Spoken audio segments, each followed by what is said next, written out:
ബറേജ് സിസ്റ്റത്തിലായിരുന്നു. Tidal ബറേജസിലാണ് നമ്മൾ dam പോലെ construct ചെയ്ത് ആ ഒരു ഫിഗർ കാണിച്ചിട്ടുണ്ടായിരുന്നു. ഡാം പോലെ കൺസ്ട്രക്ട് ചെയ്യും, അതിന്റെ വാട്ടർ ലെവൽസ് നമ്മൾ 2 ലെവലിലാക്കി മെയിൻറ്റെയിൻ ചെയ്ത് സഫിഷ്യന്റ് എത്തിക്കഴിയുമ്പോൾ നമ്മൾ പിന്നെ ഈ ഡാമിന്റെ ഗേറ്റ്സ് നമ്മൾ തുറക്കും. ഈ വെള്ളത്തിന് ഒഴുകി പോകുന്ന ആ പാത്തിലാണ് നമ്മൾ നമ്മുടെ ടർബൈൻസ് വെക്കുന്നത്.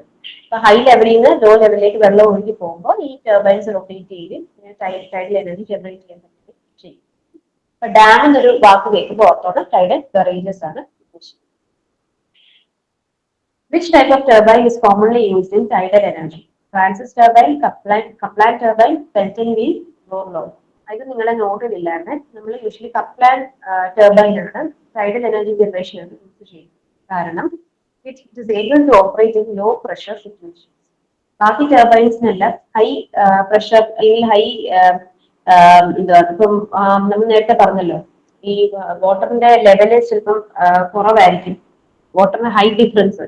അതേപോലെ ഭയങ്കര വേരിയബിൾ ആയിട്ടുള്ള ഒരു എനർജി ജനറേഷൻ സിസ്റ്റമാണ് ടൈഡൽ എനർജിയിൽ വരുന്നത്. ടൈഡ്സ് വരുന്നത് ചിലപ്പോൾ ഹൈ ആയിരിക്കും, ചിലപ്പോൾ ലോ ആയിരിക്കും. അതിന്റെ ഡിഫറൻസ് നമ്മൾ ഈ ബരാജ് സിസ്റ്റം വെച്ച് യൂസ് ചെയ്യുവാണെങ്കിൽ തന്നെ നമുക്ക് ഒരു സ്പെസിഫിക് ഹൈറ്റ് അല്ലെങ്കിൽ വെലോസിറ്റി ഒഴുകി വരുന്ന വെള്ളത്തിനുണ്ടാകും എന്ന് പറയാൻ പറ്റത്തില്ല. അപ്പൊ അവിടെയൊക്കെ നമുക്ക് യൂസ് ചെയ്യാൻ പറ്റുന്നത് കപ്ലൈൻ ടർബൈൻ ലോ പ്രഷർ സിറ്റുവേഷൻസിൽ വർക്ക് ചെയ്യുന്നുണ്ട്. അതും ഒന്ന് ഓർത്തത്. Potential energy is turned into dash energy in tidal barrage method. Kinetic energy, mechanical energy, chemical energy, static energy.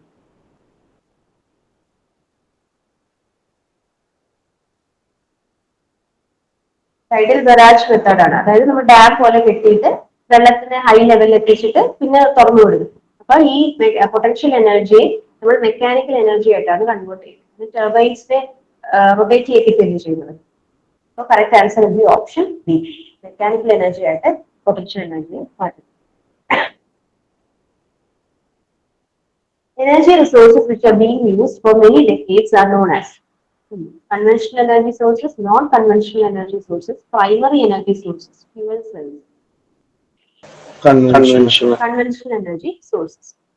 അങ്ങനെ യൂസ് ചെയ്യാത്ത അത്ര കോമൺ അല്ലാത്ത എനർജി സോഴ്സസിനെയാണ് നമ്മൾ നോൺ കൺവെൻഷണൽ എനർജി സോഴ്സസ് എന്ന് പറയുന്നത്. പിന്നെ നമുക്ക് വേറെ 2 ടൈപ്പ് ഉണ്ട്, റിന്യൂവബിളും നോൺ റിന്യൂവബിൾ. റിന്യൂവബിൾ എന്ന് പറയുമ്പോൾ ഡിപ്ലീറ്റഡ് ആവാതെ നമുക്ക് കണ്ടിന്യൂസ് ആയിട്ട് കിട്ടിക്കൊണ്ടിരിക്കുന്നതാണ് റിന്യൂവബിൾ. സൺലൈറ്റ്, സോളാർ എനർജി ഒക്കെ അതാണ്. നോൺ റിന്യൂവബിൾ എന്ന് പറയുമ്പോൾ ഡിപ്ലീറ്റ് ആയി പോകുന്നത് ഓയില്, ഫോസിൽ ഫ്യൂൽസ്, ഇതെല്ലാം non renewable energy sources. What is a solar cooling technology? Sun's thermal energy is transferred to a heat transfer fluid which passes through a heat exchanger. Sun's thermal energy is transferred to a heat transfer solid which passes through a heat exchanger. Sun's nuclear energy is transferred to a heat transfer fluid which passes through a cold exchanger. Sun's thermal energy is transferred to a heat transfer fluid which passes through a cold exchanger.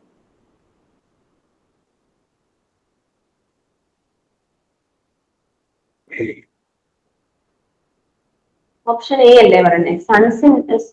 സൂര്യന്റെ thermal energy, heat energy is transferred to a heat transfer fluid which passes through a heat exchanger. എന്നുവെച്ചാൽ എന്താ, നമുക്ക് solar panels വെക്കുവാണെങ്കിൽ ആ വെയിൽ അടിക്കുമ്പോൾ ചൂട് ഈ പാനലിൽ നിന്ന് ആ ചൂട് അബ്സോർബ് ചെയ്യുന്നത്, അതല്ലെങ്കിൽ ആ ചൂട് അബ്സോർബ് ചെയ്യുന്നത് ശരിക്കും ഒരു ഹീറ്റ് ട്രാൻസ്ഫർ ഫ്ലൂയിഡ് ആണ്. ഒന്നുകിൽ വെള്ളമായിരിക്കാം, അല്ലെങ്കിൽ ഒരു പ്രത്യേക ഫ്ലൂയിഡ് കാണും. ഈ ഫ്ലൂയിഡ് ആണ് ഈ പാനൽ തട്ടുന്ന ചൂടിനെ അബ്സോർബ് ചെയ്യുന്നത്. ഈ ചൂട് പിന്നീട് അത് താഴേക്ക് അല്ലെങ്കിൽ ഒഴുകി വന്ന് വേറെ ഒരു കണ്ടെയ്നറിൽ വെള്ളം കാണും. ഇപ്പൊ വാട്ടർ ഹീറ്റിങ്ങിനാണെങ്കിൽ വേറെ കണ്ടെയ്നറിൽ വെള്ളം ഉണ്ടെങ്കിൽ ഈ ഹീറ്റ് ഇത് ഈ വെള്ളത്തിലേക്ക് ട്രാൻസ്ഫർ ചെയ്യുകയാണ് ചെയ്യുന്നത്. ഹീറ്റ് എക്സ്ചേഞ്ചർ വഴിയാണ് ഈ ട്രാൻസ്ഫർ നടക്കുന്നത്. അപ്പോൾ thermal energy is transferred to a heat transfer fluid which passes through a heat exchanger. Solar panel അല്ല, സോളാർ കളക്ടർ എന്ന് പറയുന്നത് നമ്മൾ വാട്ടർ ഹീറ്റിങ്ങിനായിട്ട് യൂസ് ചെയ്യുന്ന സോളാർ എനർജിയാണ്. ഇവിടെയൊക്കെ വരുന്ന സോളിഡ് ഹീറ്റ് ട്രാൻസ്ഫർ സോളിഡ് എന്ന് പറയുന്നത്. ഹീറ്റ് ട്രാൻസ്ഫർ സോളിഡ് നമ്മൾ ഒരിക്കലും യൂസ് ചെയ്യാറില്ല, ഹീറ്റ് ട്രാൻസ്ഫർ ഫ്ലൂയിഡ് ആണ് യൂസ് ചെയ്യുന്നത്. ഈ ഒരു ഓപ്ഷനിൽ ന്യൂക്ലിയർ എനർജി എന്ന് പറയുന്നത് സണ്ണിന്റെ thermal എനർജിയാണ് നമ്മൾ സോളാർ എനർജിയിൽ യൂസ് ചെയ്യുന്നത്. Sun's thermal energy is transferred to a heat transfer fluid passes through cold exchanger. Cold exchanger, hot exchanger എന്ന് പറയത്തില്ല, ഹീറ്റ് എക്സ്ചേഞ്ചർ എന്നാണ് പറയുന്നത്. ഓപ്ഷൻ എ ആണ് കറക്റ്റ്.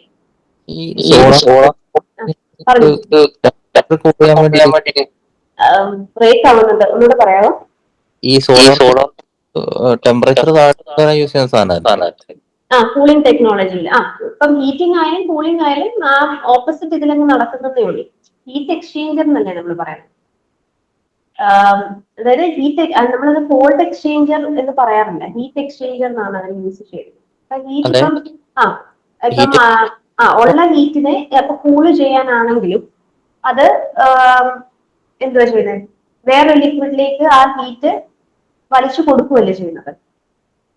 അപ്പൊ ആ കോമ്പണന്റിനെ നമ്മൾ കോൾഡ് എക്സ്ചേഞ്ചർ എന്നല്ല പറയാം, ഹീറ്റ് എക്സ്ചേഞ്ചർ എന്നൊരു ടേം ആണ് അതിന് യൂസ് ചെയ്യുന്നത്. ആ ഹീറ്റ് ട്രാൻസ്ഫർ ചെയ്യാൻ വേണ്ടിയിട്ട് കൂളിങ്ങിനാണെങ്കിൽ കൂടെ. ഓക്കെ.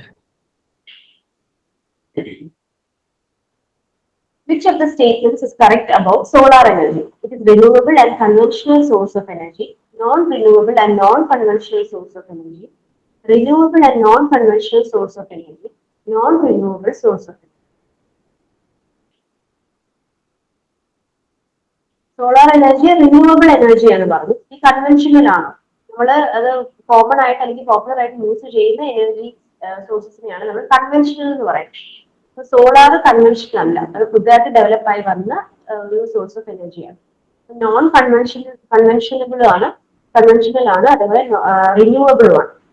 ഓപ്ഷൻ സി ആയിരിക്കും വരുന്നത്, renewable and non conventional source of energy. What is the main potential water pollutant from a geothermal reservoir? ഇത് നമ്മുടെ നോട്ടിലില്ലായിരുന്നു. ജിയോതെർമൽ റിസർവോയറിൽ നമ്മൾ എന്ത് തന്നെ ചെയ്യുന്നത്, നമ്മുടെ എർത്തിന്റെ അടിയിലുള്ള, അതായത് ക്രസ്റ്റിനടുത്തുള്ള വാട്ടർ സോഴ്സസ് ഒക്കെ ഈ കോറിലുള്ള ഹീറ്റ് കാരണം ഹീറ്റഡ് ആയിരിക്കും. അപ്പൊ അവിടെ നിന്ന് ഒന്നുകിൽ അത് സ്റ്റീമായി മാറിയിട്ടുണ്ടായിരിക്കും, അല്ലെങ്കിൽ ഹോട്ട് ആയിട്ടായിരിക്കും എക്സിസ്റ്റ് ചെയ്യുന്നത്. ഈ ഹോട്ട് വാട്ടറിനെ അല്ലെങ്കിൽ സ്റ്റീമിനെ മുകളിലേക്ക് പമ്പ് ചെയ്ത് നമ്മുടെ ഇപ്പം സ്റ്റീം ആയിട്ടില്ല എങ്കിൽ അതിനെ ഹീറ്റ് ചെയ്ത് സ്റ്റീം ആക്കി അത് വെച്ച് ടർബൈൻസ് റൊട്ടേറ്റ് ചെയ്യിപ്പിച്ച് നമ്മൾ ഇലക്ട്രിസിറ്റി ജനറേറ്റ് ചെയ്യും, അല്ലെങ്കിൽ നമ്മൾ ഹീറ്റിങ്ങിനായിട്ട് യൂസ് ചെയ്യാം. ഇതാണ് ജിയോ തെർമൽ എനർജിയിൽ നടക്കുന്നത്. ഇവിടെ ഒരു വാട്ടർ പൊല്യൂട്ടന്റ് അല്ലെങ്കിൽ ഒരു ഗ്യാഷ്യസ് പൊല്യൂട്ടന്റ് ഇവിടെ എക്സിസ്റ്റ് ചെയ്യുന്നുണ്ട്. സൾഫർ ആണ്. ഈ സൾഫർ കണ്ടന്റ് നമ്മുടെ എർത്തിന്റെ ക്രസ്റ്റിനടിയിൽ സൾഫർ കണ്ടന്റ് ഉണ്ടാവാൻ ചാൻസസ് ഉണ്ട് ഈ വാട്ടർ സോഴ്സസിനടുത്ത്, അതാണ് പ്രത്യേകിച്ച് ഈ ജിയോ തെർമൽ സോഴ്സസിനടുത്ത്. ഈ സൾഫർ കണ്ടന്റ് ഈ നമ്മൾ ഈ ജിയോ തെർമൽ എനർജി യൂസ് ചെയ്യുമ്പോൾ അതുവഴി സൾഫർ പുറത്തേക്ക് റിലീസ് ആവാനുള്ള ചാൻസസ് ഉണ്ട്. ഒരു potential water pollutant from geothermal reservoir ചോദിക്കുവാണെങ്കിൽ it is sulphur. The main water pollutant from a geothermal reservoir is sulfur. This is because underground reservoirs contain large amounts of sulfur and other minerals. How does a geothermal power plant prevent the leakage of sulfur into environment? By trapping it inside the reservoir during extraction of hot water, by trapping it inside the reservoir before extraction of hot water, by disposing it into water bodies, by using a closed loop water system. Okay, അപ്പൊ നമ്മൾ ഈ സൾഫറിനെ പുറത്തേക്ക് release ചെയ്ത് പോകാതിരിക്കാൻ നമ്മൾ prevent ചെയ്യാൻ വേണ്ടിയിട്ട് ഇവർ യൂസ് ചെയ്യുന്ന മെത്തേഡ് എന്ന് വെച്ചാൽ ക്ലോസ്ഡ് ലൂപ്പ് വാട്ടർ സിസ്റ്റം ആണ്. അതായത് ഹോട്ട് വാട്ടറിനെ നമ്മൾ പുറത്തേക്ക് പമ്പ് ചെയ്യും, അതിനെ ഹീറ്റ് ട്രാൻസ്ഫറിനായിട്ട് യൂസ് ചെയ്തതിനു ശേഷം തിരിച്ചിരെ വെള്ളത്തിനെ കൂൾ ചെയ്തിട്ടാണ്, അതായത് അത് കൂൾ ആയിക്കോളും. ഹീറ്റ് നമ്മൾ അബ്സോർവ് ചെയ്ത് കഴിയുമ്പോൾ അത് കൂളായിട്ട് ഈ വെള്ളത്തിൽ തന്നെ നമ്മൾ താഴേക്ക് പമ്പ് ഡൗൺ ചെയ്യുവാണ് ചെയ്യുന്നത്. അല്ലാതെ നമ്മൾ ഈ വെള്ളത്തിനെ തുറന്ന് ആ ഒരു ലൂപ്പ് നമ്മൾ ഓപ്പൺ ചെയ്യുന്നില്ല. അതായത് വാട്ടറിനെ പുറത്തേക്ക് നമ്മൾ ഓപ്പൺ ചെയ്ത് വിടാത്തിടത്തോളം ഈ സൾഫറിന്റെ ലീക്കേജിനെ നമുക്ക് തടയാൻ പറ്റും. സൈക്ലിക്കായിട്ട് ആ പ്രോസസ് ഇങ്ങനെ പോയിക്കൊണ്ടിരിക്കുന്നു. ഹോട്ട് വാട്ടറിന്റെ മുകളിലേക്ക് പമ്പ് ചെയ്തു, അതിനെ യൂസ് ചെയ്ത് ഹീറ്റ് ചെയ്ത് സ്റ്റീം ആക്കിയിട്ട് അതേ സ്റ്റീമിനെ തന്നെ നമ്മൾ വീണ്ടും കൂൾ ചെയ്ത് താഴേക്ക് നമ്മൾ വെള്ളമാക്കി മാറ്റി താഴേക്ക് ഒഴുക്കി വിടുകയാണ് ചെയ്യുന്നത്. ഈ സൾഫറിനെ നമ്മൾ എൻവയോൺമെന്റിലേക്ക് തുറന്നു വിടുന്നില്ല. അപ്പൊ അങ്ങനെയാണ് ഇത് ലീക്കേജ് പ്രിവെന്റ് ചെയ്യുന്നത് by using closed loop water system. Most geothermal plants prevent leakage of sulfur and other minerals into the environment by using a closed loop water system. The spent water is pumped directly back into the geothermal reservoir. Which of the following gases is commonly emitted into the atmosphere from an open loop geothermal system? ഇവിടെ ഇപ്പൊ open loop geothermal system പറയുന്നത്, അതായത് പുറത്തേക്ക് release ആക്കുന്നുണ്ട്. അപ്പൊ ഏത് gas ആയിരിക്കും പുറത്തു പോകുന്നത്? Hydrogen sulphide, hydrogen, carbon, silicon. നമ്മൾ പറഞ്ഞു റിലീസ് ആകാൻ ചാൻസ് ഉള്ള ഒരു ഗ്യാസ് അല്ലെങ്കിൽ ലിക്വിഡ് എന്ന് പറയുന്നത് സൾഫർ ആണ്. അപ്പൊ അതുമായിട്ട് റിലേറ്റഡ് ആയിട്ട് ഏതാ ഉള്ളത്? ഹൈഡ്രജൻ സൾഫൈഡ് ആണ്. Hydrogen sulphide is commonly emitted into the atmosphere from an open loop geothermal system. Hydrogen sulfide reacts and changes into sulfur dioxide.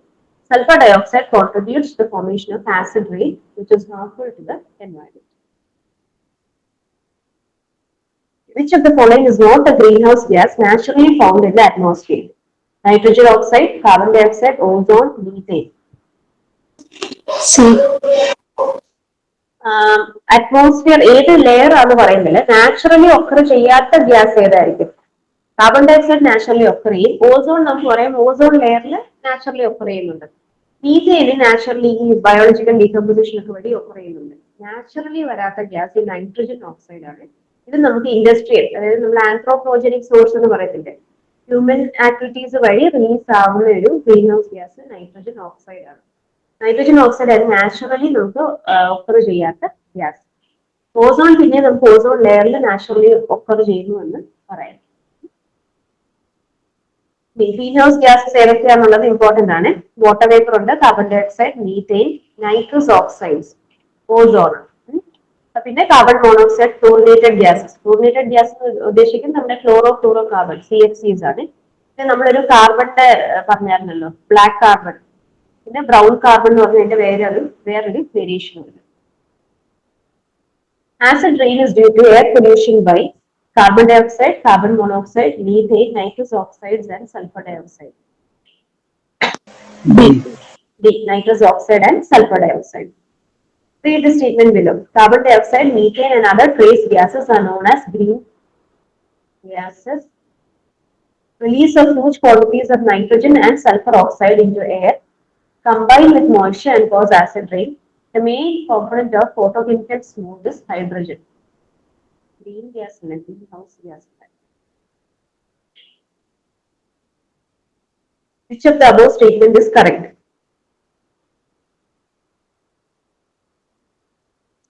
ആദ്യത്തെ കറക്റ്റ് അല്ലേ? Carbon dioxide, methane and other trace gases R known as green house gases. അത് correct ആണ്.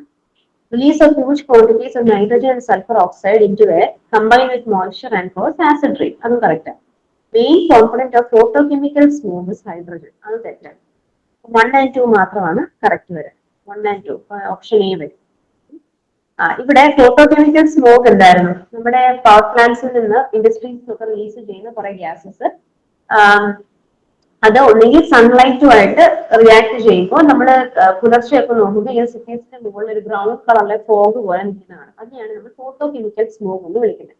ഈ photochemical സ്മോക്കിന്റെ main component എന്ന് പറയുന്നത് hydrogen അല്ല എന്തായാലും. കാരണം ഹൈഡ്രജൻ നമ്മൾ നേരത്തെ പഠിച്ചതാണ്. നാച്ചുറലി ഹൈഡ്രജൻ മാത്രം, ഹൈഡ്രജൻ എന്ന പ്യുവർ ഫോമിൽ അത് എക്സിസ്റ്റ് ചെയ്യാറില്ല. നമ്മൾ ആർട്ടിഫിഷ്യലി മാനുഫാക്ചർ ചെയ്തെടുക്കുകയാണ് ചെയ്യുന്നത്. ഹൈഡ്രജൻ എന്തായാലും അല്ല. ഫോട്ടോകെമിക്കൽ സ്മോക്ക് വരുന്നത് സൺലൈറ്റിന്റെ കൂടെ ഈ പറയുന്ന കെമിക്കൽസ് കമ്പൈൻ ചെയ്യുമ്പോൾ നൈട്രജൻ ഡയോക്സൈഡ്, ഓസോൺ, ടാനിന്റെ ഫുൾ ഫോം മൊത്തമാണ് ഇമ്പോർട്ടന്റ് ആണ്. Peroxyacetyl nitrate. പിന്നെ ആൽഡിഹൈഡ് ഗ്രൂപ്പിൽ വരുന്നത് CHO എന്ന് പറയുന്നത് നമ്മുടെ സ്കൂളിൽ പഠിച്ചിട്ടുണ്ട്. ആൽഡിഹൈഡ് ഗ്രൂപ്പ് എന്ന് പറയുന്ന കോമ്പൗണ്ട്സ് ഇതെല്ലാമാണ് സൺലൈറ്റുമായിട്ട് കമ്പൈൻ ചെയ്ത് ഫോട്ടോകെമിക്കൽ സ്മോക്ക് ക്രിയേറ്റ് ചെയ്യുന്നത്. Nitrogen dioxide, ozone, tan and aldehyde. Air pollution causing photochemical oxidants production include carbon monoxide, sulfur dioxide, nitrous oxide, nitric acid fumes, nitric oxide, oxygen, chlorine, fuming nitric acid, ozone, peroxyacetyl nitrate, aldehydes. ഇപ്പൊ പറഞ്ഞല്ലോ photochemical oxidant production, അതായത് photochemical സ്മോക്കിന്റെയാണ് പറയുന്നത്. ഇപ്പൊ നമ്മൾ പറഞ്ഞത് cause ചെയ്യുന്ന എന്തൊക്കെയായിരുന്നു? Ozone, peroxy, tan and aldehydes. Peroxyacetyl nitrate and aldehyde. Itchai disease is caused by the heavy metal. ഇത് ഇമ്പോർട്ടന്റ് ആയി, ഇത് നോട്ടിലും ഇല്ലായിരുന്നു. നമുക്ക് ഈ പൊല്യൂഷനിൽ ചില ഹെവി മെറ്റൽസിന്റെ പ്രസൻസ് കാരണം നമുക്ക് വരാവുന്ന ചില ഡിസീസസ് ഉണ്ട്. ഈ ഒരു ടേബിൾ ഒന്ന് നോട്ട് ചെയ്തോണ്. ഈഥൈൽ മെർക്കുറിയുടെ കണ്ടന്റ് ഒരുപാട് വരുവാണെങ്കിൽ വരാവുന്ന ഒരു ഡിസീസാണ് മിനാമാറ്റ. അതേപോലെ ലെഡിന്റെ കണ്ടന്റ്, നമ്മളിപ്പം ഓട്ടോമൊബൈൽ എക്സോസ്റ്റ് വഴിയൊക്കെ ലെഡിന്റെ കണ്ടന്റ് ഒരുപാട് വരുമ്പോൾ വരാവുന്ന അസുഖങ്ങളാണ് anaemia, hypertension, renal impairment, അതായത് കിഡ്നി ഫെയിലിയർ ആണ്, immunotoxicity and toxicity to reproductive organs. അതേപോലെ ആർസനിക്കിന്റെ കണ്ടന്റ്, അതും ഡ്രിങ്കിങ് വാട്ടറിൽ ആർസനിക് ഒരുപാട് വരുവാണെങ്കിൽ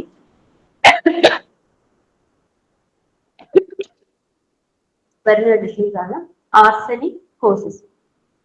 ഇനി ഇതോടെ ഓർക്കാണ് itai disease, cadmium heavy metal ഒരുപാട് വരുമ്പോൾ വരുന്ന ഡിസീസാണ്. ഡിസീസസ് നമ്മുടെ സിലബസ് ഇൻക്ലൂഡ് ചെയ്തിട്ടില്ല എങ്കിലും ഒന്ന് നോക്കി വെച്ചു. Montreal Protocol is an international treaty designated to reduce greenhouse effect, protect ozone layer, reduce acid rain, reduce photochemical smoke. Protect ozone layer ആയിട്ട് നമുക്ക് നോട്ടിലുള്ളതാണ്. അതായത് ക്ലോറോ ഫ്ലൂറോ കാർബണിന്റെ എമിഷൻസ് അത് കുറയ്ക്കാൻ വേണ്ടിയിട്ടുള്ള കുറച്ച് ഓസോൺ ലെയറിനെ പ്രൊട്ടക്ട് ചെയ്യാനുള്ള ഒരു ഇതായിരുന്നു Montreal protocol. Which among the following is responsible for depletion of ozone layer? Carbon monoxide, carbon dioxide, chlorofluorocarbon, mercuric oxide. C. Chlorofluorocarbon. Ozone layer എന്ന് പറയുമ്പോൾ ഓർക്കണം chlorofluorocarbon ആണ് ആദ്യം ഓർമ്മ വേണ്ടത്. Ozone layer can be found 10 to 30 kilometers above Earth's surface, 50 to 100 kilometers above Earth's surface, at lithosphere, at troposphere. Ozone ഏത് ലെയറിലായിരുന്നു? നമുക്ക് സ്ട്രാറ്റോസ്ഫിയറിലാണ് ozone layer വരുന്നത്. ആദ്യം നമ്മൾ അല്ലെങ്കിൽ നമുക്ക് ഇമ്മീഡിയറ്റ് ആയിട്ടുള്ളത് ട്രോപ്പോസ്ഫിയർ എന്ന് പറയുന്ന ലെയർ ആണ്. അതിന്റെ തിക്നെസ് വരുന്നത് 0 to 10 kilometers ആണ്. അത് കഴിഞ്ഞാണ് നമുക്ക് സ്ട്രാറ്റോസ്ഫിയർ വരുന്നത്. അതിന്റെ തിക്നെസ് വരുന്നത് 12 to 50 kilometers ആണ്. ഇതിനുള്ളിലാണ് നമുക്ക് ഓസോൺ ലെയർ വരുന്നത്. ഈ സ്ട്രാറ്റോസ്ഫിയറിനുള്ളിൽ ഓസോൺ ലെയർ വരുന്നത് ഓൾമോസ്റ്റ് 20 to 30 kilometers ഉള്ളിലാണ്. ഇവിടെ കറക്റ്റ് ഓപ്ഷൻ വരുന്നത് ഓപ്ഷൻ എ ആണ്. ഏത് ലെയറിലാണ് ഓസോൺ ലെയർ വരുന്നത്, ഏത് അറ്റ്മോസ്ഫിയറിക് ലെയറിലാണ് ഓസോൺ ലെയർ വരുന്നത്, അതിന്റെ തിക്നെസ് കൂടെ ഇമ്പോർട്ടന്റ് ആണ്. എത്ര ഡിസ്റ്റൻസിലാണ് വരുന്നത്? 10 to 30 kilometers above Earth's surface. The Kyoto Protocol is an international treaty that commits state parties to reduce greenhouse gas emission, reduce ozone depleting substances, reduce acid rain, reduce photochemical smoke.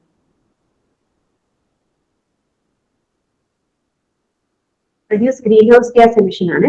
Kyoto protocol greenhouse gas emission കുറയ്ക്കാനും, നേരത്തെ പറഞ്ഞ Montreal protocol ozone depleting substances reduce ചെയ്യാനും. Dash is the most common unit for measuring ഈ Montreal protocol Kyoto protocol ഒക്കെ pollution control board എക്സാമിൽ രണ്ടും ഒരുമിച്ച് തന്നെ ചോദിച്ചിട്ടുണ്ട്. അതുകൊണ്ട് അത് ഇമ്പോർട്ടന്റ് ആണ്. മാറിപ്പോയില്ല അങ്ങോട്ടേക്കും, അതേപോലെ തന്നെ പഠിച്ചോളാം. Dash is the most common unit for measuring total ozone concentration. ഇത് നമ്മൾ നോക്കുന്നില്ലായിരുന്നു. ഓസോൺ കോൺസെൻട്രേഷൻ നമ്മൾ മെഷർ ചെയ്യുന്ന ഡോബ്സൺ യൂണിറ്റ് എന്ന് പറഞ്ഞ് ഈ യൂണിറ്റ് യൂസ് ചെയ്തിട്ടാണ്. ഇനി ബാക്കി വന്നിരിക്കുന്ന ഫോർമാസിൻ നെഫലോമെട്രിക് യൂണിറ്റ് എന്ന് വെച്ചാൽ വാട്ടറിലെ വേസ്റ്റ് വാട്ടറിലെ ടേർബിഡിറ്റി മെഷർ ചെയ്യുന്ന യൂണിറ്റ് ആണ്. ഡാൽറ്റൺ എന്ന് പറയുന്നത് നമ്മുടെ അറ്റോമിക് മാസിന്റെ എലിമെന്റ്സിന്റെ അത് മെഷർ ചെയ്യാനുള്ള യൂണിറ്റ് ആണ്. ഹെൻറി എന്ന് പറയുന്ന യൂണിറ്റ് ഇലക്ട്രിക്കൽ ഇൻഡക്റ്റൻസ് മെഷർ ചെയ്യാനായിട്ട് യൂസ് ചെയ്യുന്ന യൂണിറ്റ് ആണ്. ഓർത്തോണം ഓസോൺ കോൺസെൻട്രേഷൻ മെഷർ ചെയ്യാനായിട്ട് യൂസ് ചെയ്യുന്ന യൂണിറ്റ് ആണ് Dobson unit. Particulates less than 1 micron remaining suspended in air indefinitely are transported by wind currents are called fumes, aerosols, smoke, mist. ഇത് നമ്മുടെ നോട്ടുന്നില്ല.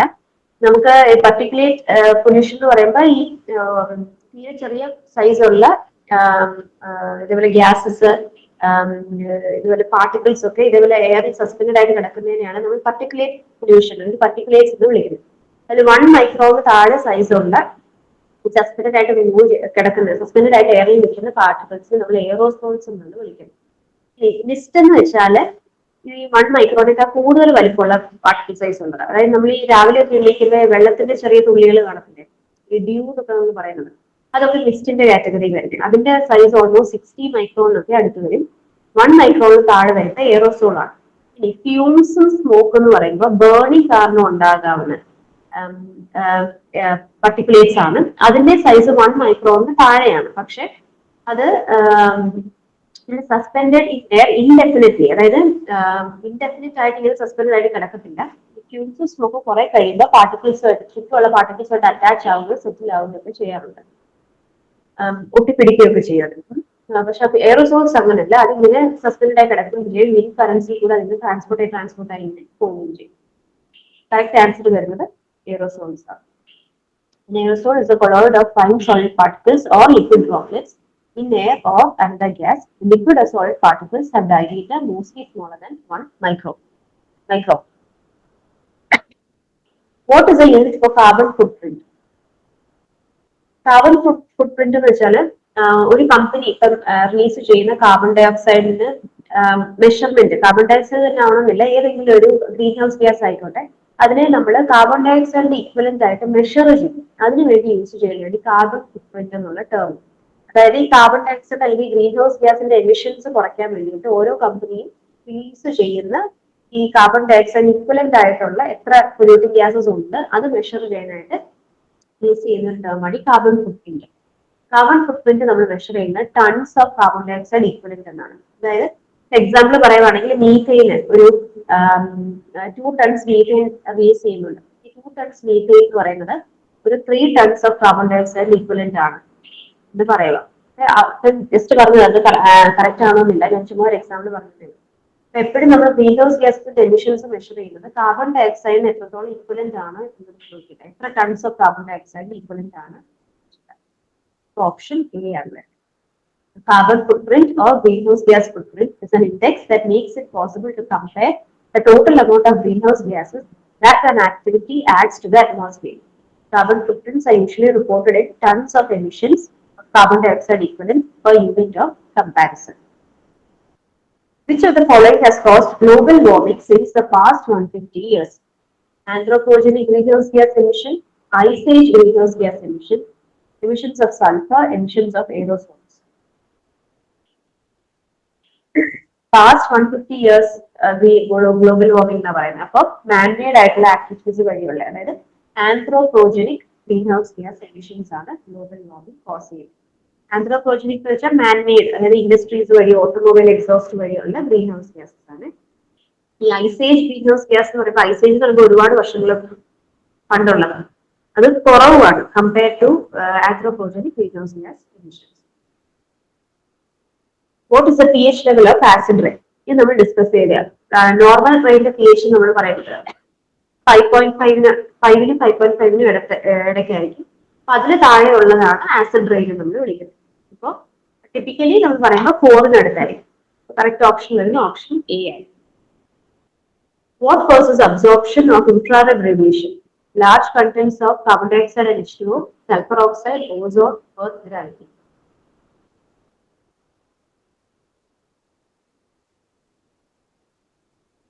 Infrared radiation നമുക്ക് വരുന്നത് എങ്ങനെയാണ്? സണ്ണിൽ നിന്നുള്ള, നമ്മൾ ഗ്രീൻ ഹൗസ് എഫക്ട് എന്ന് പറയത്തില്ല, സണ്ണിൽ നിന്ന് വരുന്ന അൾട്രാവയലറ്റ് റേഡിയേഷൻ, ഇൻഫ്രാറെഡ് റേഡിയേഷൻ എല്ലാം നമ്മൾ എർത്തിന്റെ അറ്റ്മോസ്ഫിയറിൽ വന്നു കഴിഞ്ഞ് തിരിച്ചതിനെ റിഫ്ലക്ട് ചെയ്ത് പോകാൻ പെർമിറ്റ് ചെയ്യാതെ അതിനെ അബ്സോർബ് ചെയ്ത് നിർത്തുന്ന ആ ഒരു പ്രോപ്പർട്ടിയാണ് നമ്മൾ ഗ്രീൻ ഹൗസ് എഫക്ട് എന്ന് പറയുന്നത്. അത് കോസ് ചെയ്യുന്നത് carbon dioxide, water vapour ആണ്, large content of CO2 and H2O. The process of capturing and storing atmospheric carbon dioxide is called global warming, carbon footprinting, carbon crediting, carbon sequestration. ഇത് നിങ്ങൾ തെറ്റില്ലാത്തൊരു term ആയിരിക്കും. Global warming നമുക്കറിയാം, temperature ഇങ്ങനെ കൂടിക്കൂടി വരുന്നു. എന്തുകൊണ്ട്? ഈ ഇൻഫ്രാറെഡ് റേഡിയേഷനെ പുറത്തേക്ക് റിഫ്ലക്ട് ചെയ്യാൻ പെർമിറ്റ് ചെയ്യാതെ വരുന്നത്. കാർബൺ ഫുട്പ്രിന്റിംഗ് എന്ന് വെച്ചാൽ അത് നമ്മൾ നേരത്തെ പറഞ്ഞല്ലോ, കാർബൺ ഡൈ ഓക്സൈഡ് ഈക്വലന്റ് എത്ര ഗ്യാസ് റിലീസ് ആയെന്നുള്ളത്. കാർബൺ ക്രെഡിറ്റിംഗ് എന്ന് വെച്ചാൽ ഓരോ കമ്പനിയിലേക്കും നമ്മുടെ ഈ ഓരോ ഇന്റർനാഷണൽ ട്രീറ്റീസ് പ്രകാരം ഇന്ത്യൻ ഇൻഡസ്ട്രിക്ക് ഇത്ര കാർബൺ ഡൈ ഓക്സൈഡ് എമിഷൻസ് വരെ പെർമിറ്റഡ് ആണ് എന്ന് റൂൾസ് കാണും. അപ്പൊ അതുമായിട്ട് ബന്ധപ്പെട്ടൊരു ടേമാണ് ഈ കാർബൺ ക്രെഡിറ്റിംഗ്. കാർബൺ സീക്വസ്ട്രേഷൻ ആണ് ഈ ക്യാപ്ചർ ചെയ്ത് നിർത്തുന്നത് അറ്റ്മോസ്ഫിയറിക് കാർബൺ ഡൈ ഓക്സൈഡ്. അതായത് ഇപ്പൊ നമ്മള് ഇൻഡസ്ട്രീസിൽ നിന്ന് റിലീസ് ചെയ്യുന്ന കാർബൺ ഡൈ ഓക്സൈഡിനെ ചിന്തി വഴി പുറത്തേക്ക് വിടാതെ അതിനെ കെമിക്കലി നമ്മൾ വേറൊരു കോമ്പൗണ്ട് ആക്കി മാറ്റി ഏതെങ്കിലും പർട്ടിക്കുലർ യൂസ്ഫുൾ രീതിയിൽ അതിനെ സ്റ്റോർ ചെയ്യുന്നുണ്ട്. അതായത് ഇപ്പം ചില പോളിമേഴ്സ് ആയിട്ട് കൺവേർട്ട് ചെയ്ത് അതിനെ പിന്നീട് പേയ്മെന്റ് കൺസ്ട്രക്ഷൻ വേണ്ടി യൂസ് ചെയ്യുന്നു, അല്ലെങ്കിൽ പ്ലാസ്റ്റിക് ആക്കി മാറ്റുന്നു, അല്ലെങ്കിൽ ഏറ്റവും എക്സാമ്പിൾ പറയുവാണെങ്കിൽ നമ്മുടെ പ്ലാന്റ്സ് വെച്ച് പിടിപ്പിച്ച് അല്ലെങ്കിൽ മരങ്ങൾ വെച്ച് പിടിപ്പിച്ച് ഫോട്ടോസിന്തസിസ് വഴി ഈ അറ്റ്മോസ്ഫിയറിലേക്ക് പോകേണ്ട കാർബൺ ഡൈ ഓക്സൈഡിനെ ഫിക്സ് ചെയ്ത് നിർത്തുന്നു. അങ്ങനെ കാർബൺ ഡൈ ഓക്സൈഡിനെ അറ്റ്മോസ്ഫിയറിലേക്ക് റിലീസ് ചെയ്യാതെ അത് സ്റ്റോർ ചെയ്ത് നിർത്തുന്ന പ്രോസസ്സിനെയാണ് നമ്മൾ കാർബൺ സീക്വസ്ട്രേഷൻ എന്ന് വിളിക്കുന്നത്. ഓപ്ഷൻ ബി ആണ്. നിങ്ങൾക്ക് 8 മണിക്ക് ക്ലാസ് ഉണ്ടോ? Assistant director industries and commerce പരീക്ഷ 2024 ഒക്ടോബർ 30 നടക്കാനിരിക്കുകയാണ്. ഈ ഒരു പരീക്ഷയ്ക്ക് പ്രിപ്പയർ ചെയ്യുന്നവരാണോ നിങ്ങൾ? ഇനി ചുരുങ്ങിയ ദിവസങ്ങൾ മാത്രം അവശേഷിക്കെ മാതൃകാ പരീക്ഷകൾ പ്രാക്ടീസ് ചെയ്തുകൊണ്ട് ഉയർന്ന റാങ്ക് സ്വന്തമാക്കിയാലോ? അതിനായി ടെക് PSC അവതരിപ്പിക്കുന്നു assistant director success booster package. 5000-ലധികം topic wise multiple choice questions with detailed explanation, full syllabus based capsule notes and other study materials, 20ഓളം PSC മോഡലിലുള്ള ഫീഡ്ബാക്കോട് കൂടിയ മോക്ക് ടെസ്റ്റുകൾ എന്നിവ അടങ്ങിയ ഈ ഒരു പാക്കേജ് നിങ്ങൾക്ക് സ്വന്തമാക്കാം. അതും വെറും 699 എന്ന നിസ്സാരമായ പ്രൈസിലും. അപ്പോൾ ഇന്ന് തന്നെ ഈ ഒരു കോഴ്സ് സ്വന്തമാക്കൂ. കൂടുതൽ വിവരങ്ങൾക്ക് സ്ക്രീനിൽ കാണുന്ന നമ്പറിൽ നിങ്ങൾക്കും ഞങ്ങളെ ബന്ധപ്പെടാവുന്നതാണ്.